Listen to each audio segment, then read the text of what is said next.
I love that. I believe that we should live where we love and love where we live. I also thought that the idea that people could buy shares of a REIT was the democratization of big real estate. And generally, it's only the institutional type people who have access to these big, huge buildings.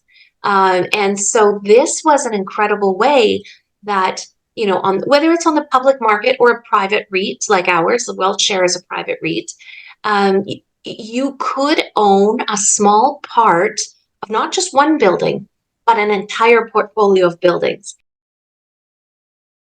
Welcome to the Adriana Ostapenko podcast. I'm here with a friend, Deanna Boyden. It's such a pleasure to have you here. I started this podcast because when I started in real estate, I didn't know anything about real estate or investing or really a lot of financial literacy.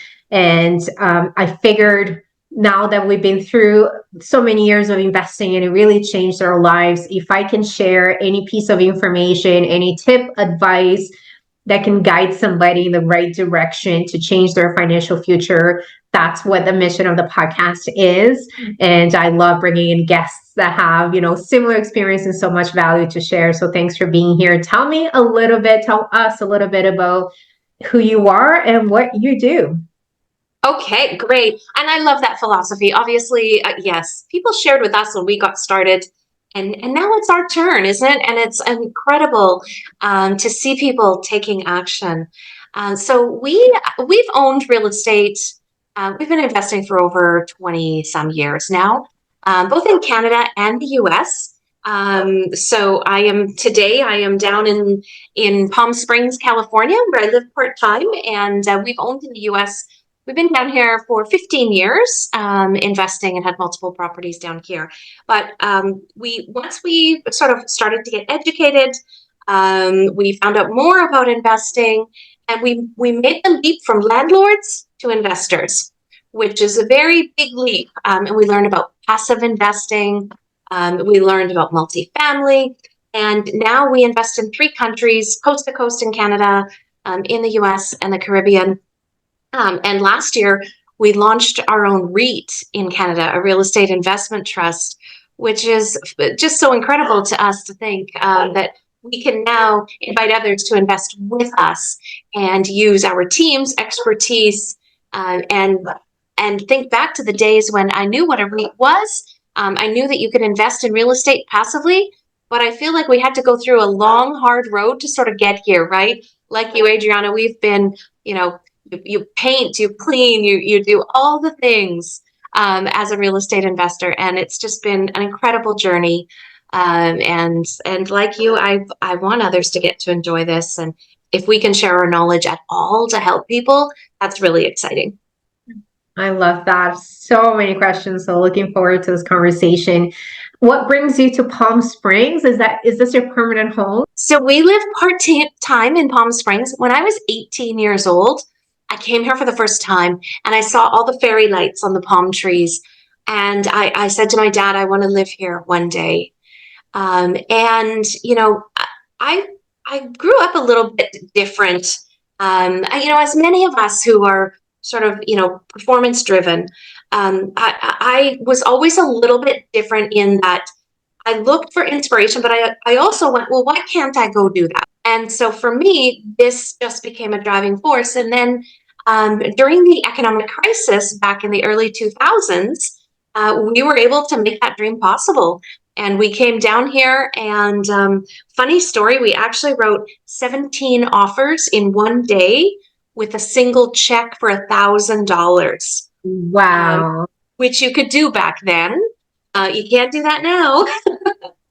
But the thing is, we just dug in and did it. And some people thought we were crazy. I will tell you, we finished up that purchase because at the time we had to pay cash for the property. So, we finished up with, using a credit card for the furniture to furnish it. But if you're truly deep-seated in your why, if you truly understand what you want, and if you understand what you want all the days of your life to look like, not just some far-off day in the future, then everything becomes about making that happen. And that's exactly what happened to us.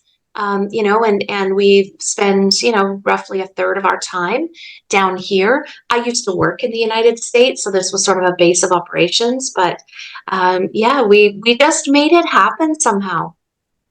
I love that story. It also speaks really dear to my heart because I feel a very similar feeling, but with Florida specifically, I love California, it's beautiful. But since I've been, it's just my vibe. I'm South American. Like, it's my people culturally and food and obviously the ocean. And I have this just pull. Last year when I went to visit, I felt like I'm just doing it. I'm just gonna come and I'm just gonna move.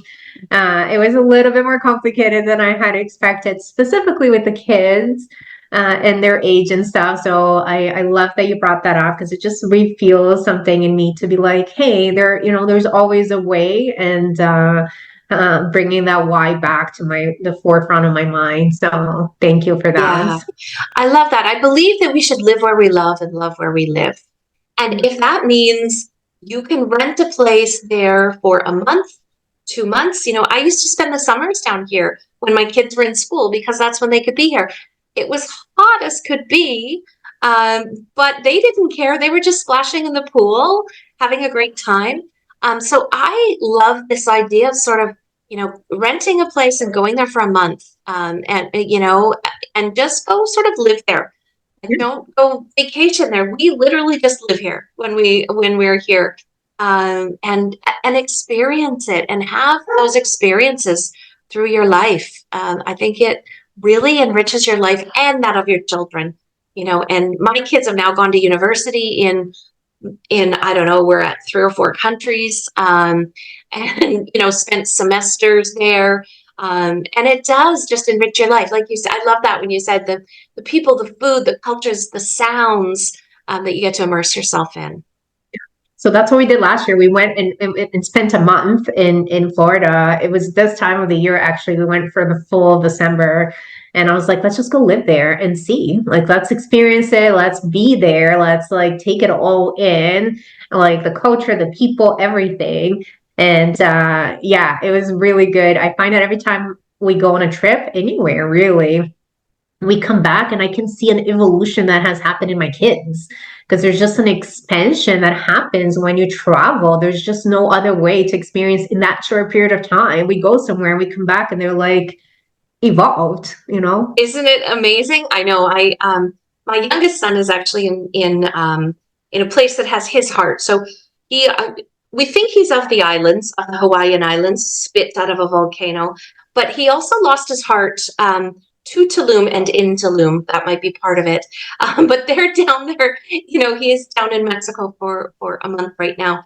And the other thing is, like to bring that back full circle, real estate allows you to make some of those decisions, right? So he has a job that he could take because he also has some real estate that he's been working on, right? And so that is an incredible way to combine two loves, really. But it's so great to see that spirit, that wandering sense of being. I was actually in Toronto a couple weeks ago, and someone was asking me, how do you travel so much? I said, I don't travel. I'm living in Toronto today. I'll be living in Palm Springs tomorrow. I was living in Curacao last week. And I think that's a great way to be, right? Wherever you are, just live your best life there. I love that. Let's dive into real estate. Sounds like you've done multiple strategies in multiple countries. Tell me, what strategy do you focus on now, and which strategy do you like the most? Ah, such a great question. Well, we sort of, our path, like many, we were accidental landlords. But as teenagers, we always had this thought that we would own 3 or 4 vacation homes and pop around to them while we were renting them out. So we started with a lot of townhouses in our portfolio. Loved that because we were both working. I worked in Washington, D.C., was on airplanes a lot. Townhouses were fairly easy for us to manage. Then we moved into a few different strategies. We've done rent to own and BRRRRs and We're developing a couple hundred units in Eastern Canada. But vacation rentals, creating spaces where memories are made, has always been near and dear to my heart. So I don't think we'll ever get too far away from doing that. And certainly from this idea of having spaces that we love to spend time in and then share with others when we're not there. And then really we're focusing on multifamily now in Canada with the REIT. And that is, across the country in a variety of, building types. So we've got apartment buildings and townhomes as well. Let's talk about the REIT for a second. I've gone through an exploration of different types of funds over the last, let's say year and a half. And that's just because we do very similar things. We own multifamily. I do multifamily acquisition, value add, and development, and been thinking, how do we go about, bringing everybody in and also opening up to more investors and opportunities. So I've spent some time exploring what does an MFT look like? What does a REIT look like? So I would love to get your thoughts on why did you pick a REIT? Great question. So I used to work at CMHC. And so I learned a lot about REITs at that time and had the opportunity to get to know people who were building these things at the time. REITs were fairly new then. But this idea that you could purchase or have an entire portfolio of properties, and then people could just buy into a portion of that and spread their risk, spread the rewards all around. That was really fascinating to me.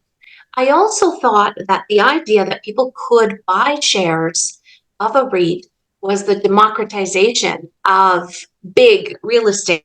And generally, it's only the institutional type people who have access to these big, huge buildings.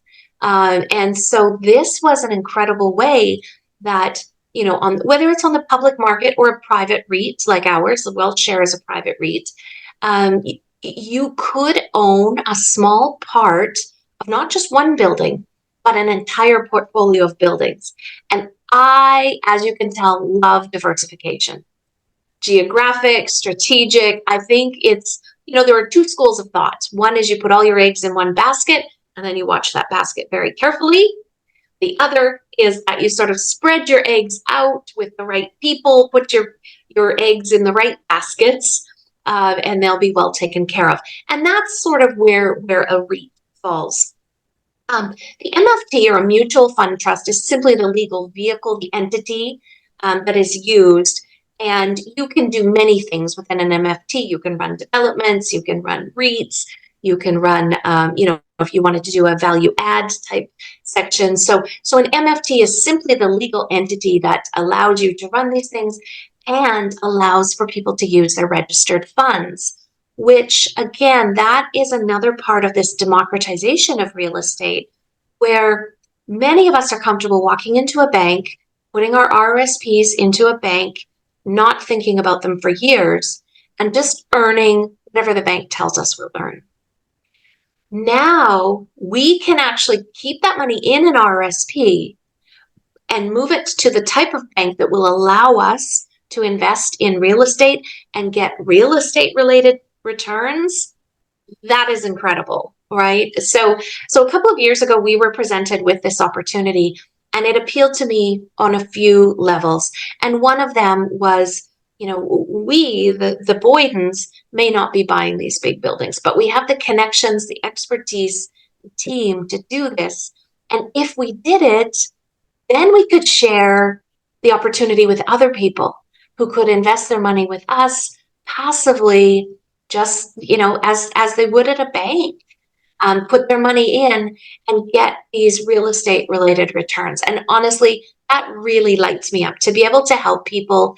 We have people that we worked with back at the airline who did everything they were supposed to and just kept putting money into those retirement funds, and they're not able to leave their jobs yet, whereas we took a left turn, started investing in real estate, and this entire world of opportunity opened up. So if we can help people achieve some of that, some balance, and allow them to sort of almost piggyback off of expertise, teams, and opportunities that we've built up, like you with, you're not in this, world of real estate without learning a ton of stuff, right? And not everyone can do that. Not everyone can put in the time, the money, the resources to learning this, but we have. And if we can now share that with other people, that's incredible. Absolutely. That was one of the top reasons why we started, we went towards like a raising capital and bringing investors in. Was I was talking to so many other people and they're like, I don't know how to do this. Like, how do you go about buying an apartment building? And I realized, wow, like I have a knowledge and an experience I can actually contribute and bring huge value to somebody who wants to invest in real estate, but just they don't have the time, they don't have the knowledge, they don't have the experience, they don't have the team on how to do it. And this is really how we come together in a partnership. Do you have, and it's just out of my own curiosity, do you have a specific size that you're trying to reach, just understanding how it all works? Yes. So we've laid out a 10-year strategy for WealthShare. We have partners in this venture and we are running it. You have to run this as a company. And that's my background, right? I am a businesswoman. That's, my forte. I love nothing better than strategic planning. So yes, we actually have laid out our growth plan. We are fairly conservative. And that is part of our growth plan. I also believe in a diversified portfolio. You have some higher risk, higher reward things, and you have some lower risk, lower reward. I love development. I do development outside of WealthShare, like you. Timelines can shift, things change, but the returns are higher. So I think it's great to invest in development projects. I also think you need a steady Eddie, like something like WealthShare, where it's fairly conservative. We are buying really high level buildings that are, we're not doing value add, like they are ready to go. We go in, we have the operational expertise, we can stabilize them. We were buying at court ordered sales. Our next acquisition, we're buying on a forward sale with a builder. So we're realizing a lot of equity at the beginning. But essentially our growth plan is 50 million in year one, the same in year two, and then we will move to $100 million of acquisitions each year after that. And I realize that that's a big number that I just said, people. It's probably not a number that, I ever aspired to knowing. And now that's my job, is to get us there. I love that. That's incredible. In terms of the operational side, so how do you go about operating like the buildings? Yeah, well, we have great professionals in place to do this, right? That's the other thing about when you get, you're scaling up. It's not my husband running over there with the toolbox, that's for sure. Although, our team is very hands-on. We have a couple of great stories from our first building. We have a love story in our building. Two tenants met, fell in love, and wanted to move in, and they rented out our penthouse. So we think that is the coolest story. So we let them both out of their leases, gave them the penthouse. They have a rooftop patio. It's all beautiful. The second great story out of that building is when we purchased it, we kept the existing property manager in place. And there were things that they could be doing better, let's just say. So as our team got in there, our CFO is such an amazing stickler for details. And we saw some things that didn't really make sense. We were improving operations. We were adding storage and parking and pet fees, things like that. And the area manager who worked for our property manager actually asked if she could move into one of the apartments that was vacated. And so we were so lucky that this amazing young lady wanted to move into our building. And we liked working with her so much. She obviously liked our team so much. We hired her internally. So we are already, and we may have been early in the process to do that. We probably didn't need her until we had another building or two under our belts. But we brought her in. She is now responsible for the portfolio. And as we're building it, she's actually building out our SOPs and getting ready to really scale this operation, right? Our next acquisition is in Edmonton. So she will work with a local property management company who is very well known to us. They serve Calgary and Edmonton, and they will be looking after the new building there. So we use top tier professionals, and we are a very hands-on management team. I can very much relate to that. And this is why I wanted to ask you about operations. At the end of the day, having in-house operations is really what allows our buildings to perform at the level that we need them to perform. Because when you outsource, that's unfortunately one of those things that's really hard to outsource and get the results that you're hoping to get. Having a lot of control of the day-to-day of, how you want the buildings to be run, what kind of standards, expectations you have, it makes a massive difference. It does. And she just came on a walkthrough. So we've got our next couple of acquisitions, sort of we're working through due diligence. So she just came on a walkthrough of a building, a 35 unit that we're looking at, new construction as well. And it has some live work suites, ground level with access outdoors. So you could they're not necessarily commercial. These would be great units for professionals, accountants, massage, different like that. But there's nothing like that anywhere in the area. So she came to look at the building with us. And first of all, she had a really good eye in a half-constructed building. She looked at the space because she listens to every tenant, as they come through and what they look for. And so one I noticed specifically, she said, oh, this placement of this washer and dryer, people will love this because it wasn't right off the kitchen. It had they were smart enough. Honestly, they could have opened it to the kitchen, but they turned it so it opened to the bedroom. And don't we all think that's great, right? But she just has a really good eye for that. And so these units, the live work, we had no idea what the rent would be on those. She came back to us the next day. She had done, she just knows that portion of it so much better. And we could have muddled our way through it. Probably would have taken us a week or two. And I'm now thinking she's probably within $50 on her estimate of what these units will rent for. So I'm excited to see when that building comes online, how close she was. But just having that expertise as part of your team, like you say, invested in the quality levels that we are. She just knows what our standards are. And she's part of the team. She's not on the other side of the table feeling like we're demanding of her. I love that. That again makes such a big difference to have that insider view on what tenants are looking for. And because as vacancy rates are quite low right now, as we know, but they won't be forever. We must expect things to, shift and adjust. So being able to have good quality units that are gonna, be everlasting through any period in time and any sort of market cycle is important part of the 10-year planning and the 20-year planning. What market? So you mentioned Edmonton and then you mentioned East. What part of on the east side of Canada are you investing in? So that is not WealthShare. So just for full disclosure, and anyone that's watching, you'd like to see the WealthShare disclaimer, please visit wealthshare.ca. I should mention that. But we are involved in another partnership in a development in New Brunswick.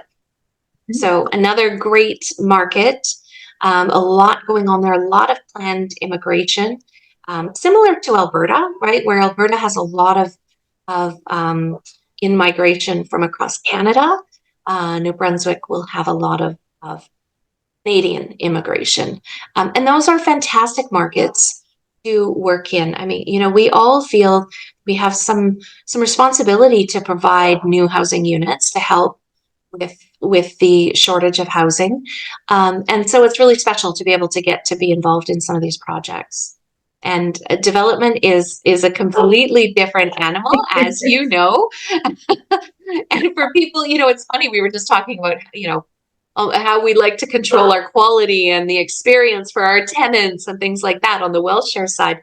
And then you talk about development. And for people like you and I, Adriana, who like to have things just so, and perhaps have, a little bit of control over what we're doing, development does not always allow for that. I have such a similar experience. So our development is also in New Brunswick. Same thing. Yes. I really enjoy the market there. We have many multifamily buildings out there. And development has just been, this is my first kind of like a flagship project. We're applying to build a 56 unit multifamily apartment building. And then at the back of the lot, a 20 unit stacked townhome style. So definitely have been going through the process for what feels like forever and for a while. Yeah. And it's so interesting as I sit through the whole thing, like, like this is just when I'm purchasing a building, I know exactly what I'm purchasing. I can run numbers. We're so experienced now that like we know what we can buy a building for. We know what's going to reappraise at because we do the value add strategy. We really are pretty confident what rents we can get. When you're dealing with development, you just don't know anything. And in a matter of a few conversations, things can change significantly on the development side. You're just really waiting for other people to kind of give you some direction and idea. So it's definitely been really interesting. Lots of learning here. I did bring on a development partner that was more experienced because, like I said, this is my first project. So I wanted to make sure that I had somebody on the team that has done multiple, and I'm learning a lot by watching it. And it's just like, I enjoy multifamily quite a bit. Yeah, yeah, it is interesting the things you learn. I learned, for example, that it costs $1 million to build a road. Oh my God. $1 million. $1 million to build a road. We haven't paved. Well, yeah, there's still, there will be like curbs and gutters and things like that, and I will be out there to see that because when you pay that much for a road, you should get to I'm walk on gonna the walk darn on thing. this road. Yeah, I'm gonna that's name right. it Deanna Boyden. Like that's the name of the road. I know. I asked, do we get to name this road? No, the city does, but What? yeah, that it was pretty exciting. And it's interesting. So we hired expertise on ours, and specifically on the road. Like when you talk about bringing in that partner or somebody with expertise, that's another thing that I'm really passionate about. Is people are looking for partners or equity partners, people to hire. Like understand what that job description is for that person that you need. And so, you did that. You brought in somebody who's done it, which is really smart. We hired for it, which is really smart. And we have two gentlemen on our project that are just incredible, and they just know things. We're a bunch of smart people who get on their partnership calls, but we don't know specifically how to build a road. And they did, and it was really quite interesting. And we were like, okay, what do we do? And we could have talked it through, and we weren't, it was a smart conversation, but these guys just came in and said, okay, here it is, boom, boom, boom, done, great. And then it allows us to go back to our, zone of genius. We have these calls where they bring us the information, we make the decisions, good business decisions, and off we go. So I'm sure your partner, it's the same thing. They bring you the information, and I think you're a queen of running numbers, right? That's your forte, is the analysis side. So I'm really on the raising capital side. That's really the biggest piece I bring amongst many other things. I do also have a lot of construction experience because we own a construction company here and have been doing construction conversions for a long time. So I'm not saying that's my like love of my life, but that's definitely I have a lot of experience when it comes to construction and value adds specifically. And then I raise capital, so I'm marketing and sales is where I shine, and my background, and that's the piece of the pie that I bring to the table. But to your point, like I'll come into the call, we're having conversations. My partner is an engineer, which is a good fit on the development side, Yeah. and that is not at all how my brain thinks. And I'm very happy to have that partnership because I know he brings something to the table that I just couldn't. Right. I have smart things to say on our calls, and I bring in like value, but in my own way and in my own perspective. I'm looking at, what is the investment? What are the returns? Well, how can we maximize rents? The layouts of units? What would be better for tenants? What, all that I can bring to the table. And then he talks about elevations and rock excavations and services and measurements and traffic studies, and I'm like, okay, I will, listen and see what I can take from this conversation. Yeah, but the parallels with business, like you say, you've got the sales and marketing background, like and it's all figure outable. It's all stuff that we can learn, right? And it makes sense, and the fundamentals are there. And I think that's amazing. And we're both passionate about empowering women. And I love hearing a woman like you say, like, I can do this, and I can figure this out, and I'm enjoying it. And you also brought in your values, what you add, your worth. And I think that's really cool. And that's what allows us to flourish in these roles and to enjoy what we're doing. Everybody wants to feel like they're good at something. Just because I don't know how to build a road doesn't mean I'm not valuable to that project, right? So that's why having a great team is so important. But I love seeing women getting into development in these roles. It's really exciting to see some of the stuff that's going on. You're so right. Thank you. And so funny because I kind of want to have a segue into the real power ladies and kind of dive into that a little bit. But on my end, I mean, I go to these meetings and I'm the only woman in the room pretty much always. Yeah. No matter what room I'm in, I'm pretty much always the only woman in the room. And I mean, I'm quite comfortable in that place because I've been there for a long time. It's always just been, I grew up with a single mom, and she was both mom and dad, and she did everything for us. There was never a question of like, we're waiting for somebody, or it was always like, hey, we do what we can, and then what we can, we bring in the people that can help us with the things that we can't do or whatever. And just set such a tone for being independent and knowing your worth and your value and what you bring to the table. So tell me a little bit about Real Power Ladies, because I know that's something that's dear and near to your heart. And that's how I came to get to know you, was just knowing about this wonderful group. Tell me a little bit about it. Okay. Well, and first of all, it was such an honor to meet your mama. She is a pretty special lady. So that was really fun to meet her and your daughter together. So Real Power Ladies, we started about 3 years ago. And I had a group of gals, the GSD girls. GSD stands for Get Stuff Done. And we had a chat group, and there were 5 of us, and we could, we really depended on each other for expertise, support, knowledge, and sometimes just commiseration. And so we decided, we thought we'd have a weekend in the mountains, drink some wine, and talk some real estate. And we thought, oh, maybe we can get like 15 ladies to come.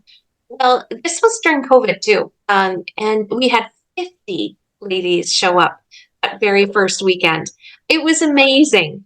And we built out of that a mastermind, which is really female centric. And we're talking about the holistic working woman. We're talking about wellness. We talk about all of those F words. Years ago, the great Rav Tour, those F words that he, faith, family, friends, fitness, fun.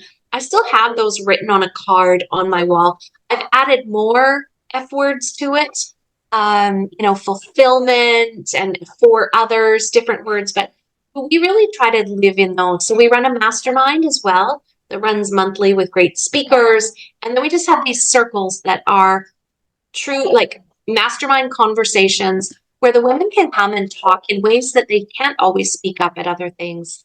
At our events, we have a couple of pieces that are important. The first is no woman left behind.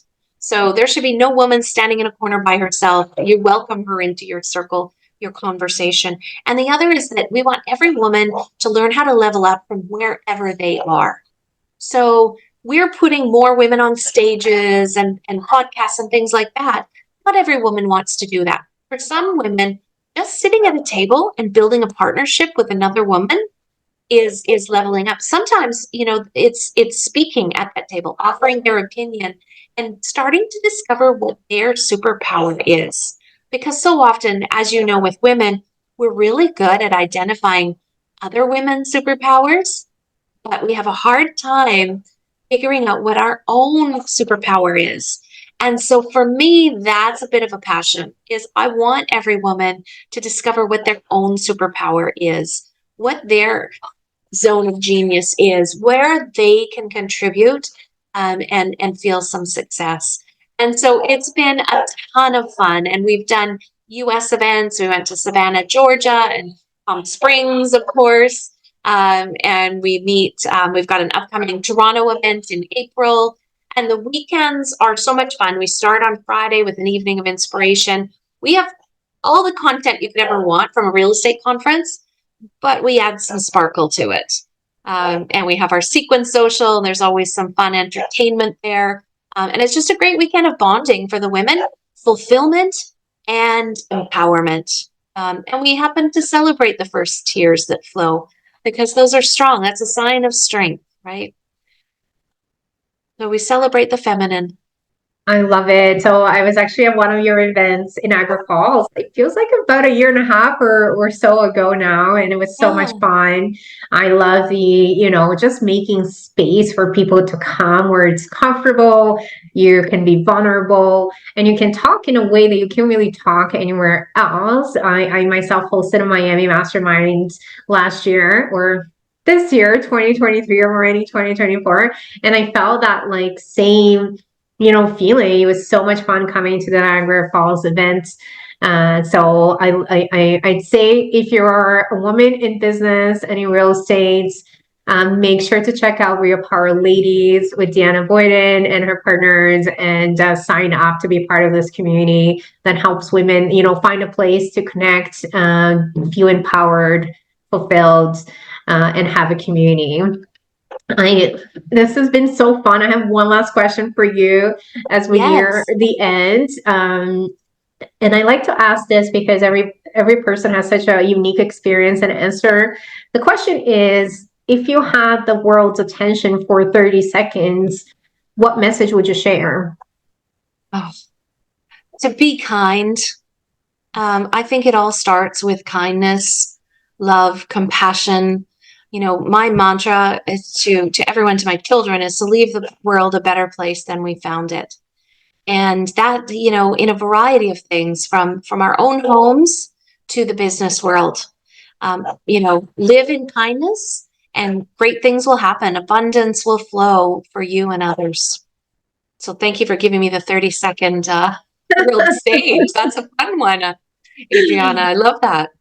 I love that. I love your message. It's so massive, especially in times like this. I mean, always, but especially in times like this where, everybody's going through something. It doesn't matter what stage you're in or how much wealth you have, or like we all go through stuff, and being kind to your family, to the people around you, to your partners.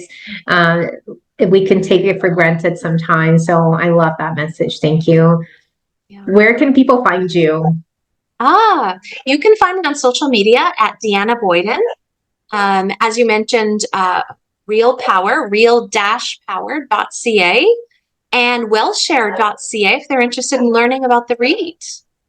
Amazing. Make sure to go and touch base with Deanna.